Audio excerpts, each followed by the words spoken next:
ABN channels లో నా character సంబంధించి ఎవరినో వాళ్ళు ఒక ఎలిగేషన్ చేశారు కనుక దానికి సంబంధించి మొత్తం డేటా బయటికి తీయాలి. ఈ పుట్టు ఎలా జరిగింది, ఏం జరిగింది, ఎన్టీఆర్ గారి భార్యకి ఈ సమాజంలో ఈ విధంగా అవమానం జరిగితే సామాన్య స్త్రీల పరిస్థితి ఎలా ఉంటుంది అనే మీద కంప్లీట్ ఎంక్వైరీ రిక్వెస్ట్ చేయడం జరిగింది.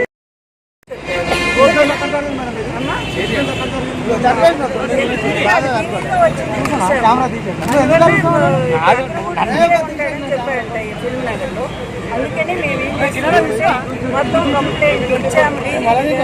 బీజేపీ గారు, సిపి గారు మొత్తం బయట వచ్చాక మళ్ళీ నేనే ప్రెస్ మీట్ పెట్టి మా ఆయన ఘాటు దగ్గర, ఎందుకంటే నాకు 60 ఏళ్ళు దాటినాయి. ఇప్పుడు ఈ వయసు మహిళలకు కూడా ఈ విధంగా అవమానం జరుగుతూ ఉంటే ఇన్నాళ్ళు లేకుండా కావాలని చేస్తూ ఉంటే దీని మీద నేను తప్పకుండా ప్రతి మహిళకు కూడా ఎవరికి అన్యాయం జరిగినా కూడా నేను ఊరుకోదలుచుకోలేదు.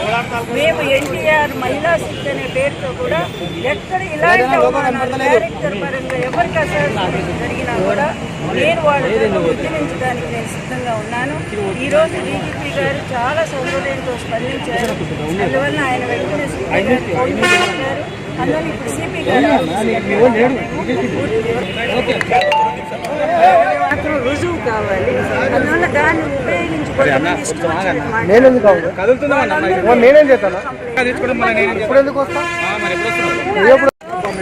ఏబిఎన్ ఛానల్స్ లో నా క్యారెక్టర్ సంబంధించి ఎవరినో వాళ్ళు ఒక ఎలిగేషన్ చేశారు కనుక దానికి సంబంధించి మొత్తం డేటా బయటికి తీయాలి. ఈ పుట్టు ఎలా జరిగింది, ఏం జరిగింది, ఎన్టీఆర్ గారి భార్యకి ఈ సమాజంలో ఈ విధంగా అవమానం జరిగితే సామాన్య స్త్రీల పరిస్థితి ఎలా ఉంటుంది అనే మీద కంప్లీట్ ఎంక్వైరీ రిక్వెస్ట్ చేయడం జరిగింది.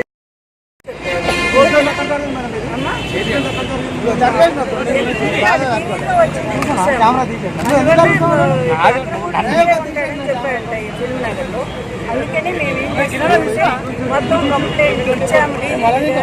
బీజేపీ గారు, సిపి గారు మొత్తం బయట వచ్చాక మళ్ళీ నేనే ప్రెస్ మీట్ పెట్టి మా ఆయన ఘాటు దగ్గర, ఎందుకంటే నాకు 60 ఏళ్ళు దాటినాయి. ఇప్పుడు ఈ వయసు మహిళలకు కూడా ఈ విధంగా అవమానం జరుగుతూ ఉంటే ఇన్నాళ్ళు లేకుండా కావాలని చేస్తూ ఉంటే దీని మీద నేను తప్పకుండా ప్రతి మహిళకు కూడా ఎవరికి అన్యాయం జరిగినా కూడా నేను ఊరుకోదలుచుకోలేదు.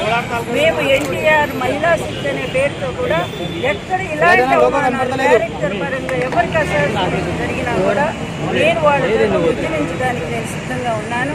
ఈరోజు డీజీపీ గారు చాలా సౌకర్యంతో స్పందించారు. అందువల్ల ఆయన వెంటనే సిపి గారు ఫోన్ చేశారు. అందువల్ల ఇప్పుడు సిపి గారు